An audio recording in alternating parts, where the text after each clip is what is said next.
প্রিয় দর্শক, বরুড়ার পূর্ব এলাকায় ঘটে গেল বিস্ময়কর এক কাণ্ড। নিজেকে হাফেজ সাহেব দাবি করে কোরআন বানিয়ে বানিয়ে পড়ে তারাবির নামাজ পড়িয়েছেন এক প্রতারক ভণ্ড ইমাম।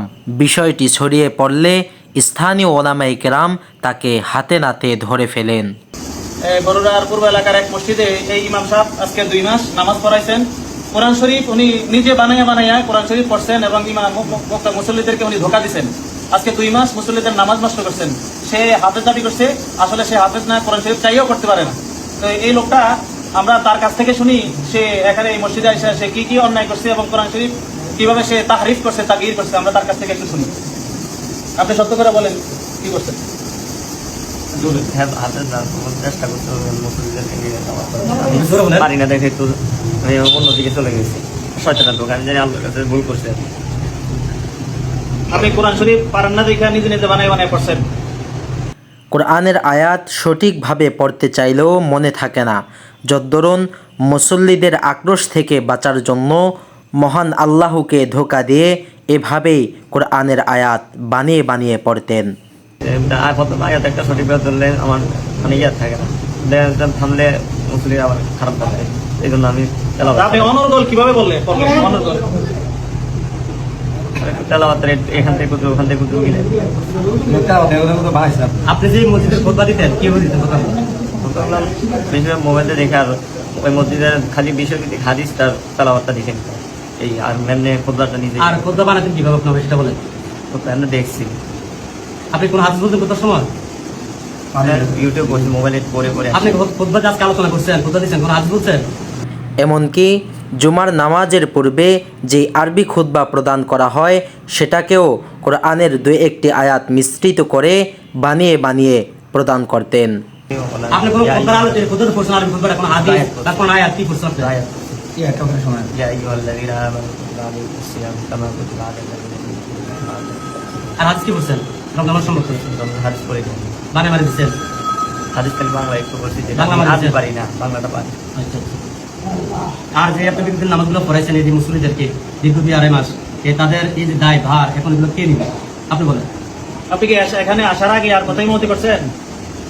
হ্যাঁ, এখানে জীবনের প্রথম? হ্যাঁ, না আরো এরকম দোকান দিয়ে আসছেন? যে আমার এক বন্ধু আমি ওই নাওরা এক মসজিদে ওইখানে কি এরকম করছেন? সত্যি কথা বলেন। এরকম করছেন, তেলাওয়াত করছেন, চিন্তা করছেন। ওই যে নাওরা নামাজ পড়াইছে, হ্যাঁ, এই নাওরা তো উনি এভাবে কোরআন বানায় পড়ছে।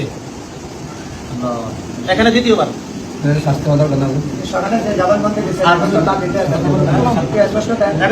আমি বলতেছি, এখন আপনার শাস্তি কি হবে এটা বলেন। আমার উস্তাদ বয়স আপনারা বলছেন এখন আপনি কি মনে করেন, আপনি কি করবেন?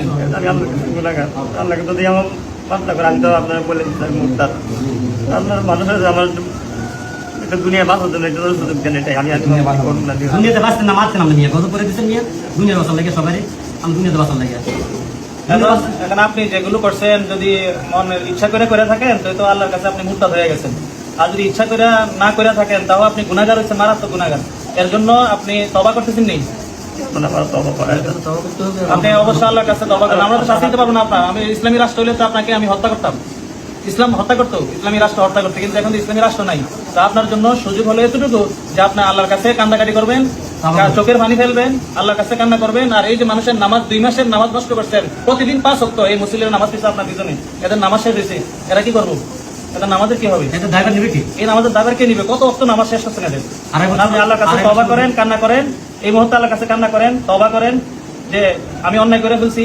মুরতাদের শাস্তি তো মৃত্যুদণ্ড ছাড়া কিছু নাই। আল্লাহর কাছে আপনি তওবা করেন। আর আপনি পুরা এদিকে দেন। আমি এই যে লোকটাকে আপনারা দেখছেন, যে উনি এর আগেও একটা মসজিদে নামাজ পড়াইছে, এবার কোরআন বানায় পড়াইছে, ওদের নামাজও শেষ করে দিয়ে আসছে। এই মসজিদের মুসল্লি সরলমানা মুসল্লিদের নামাজও শেষ করছে।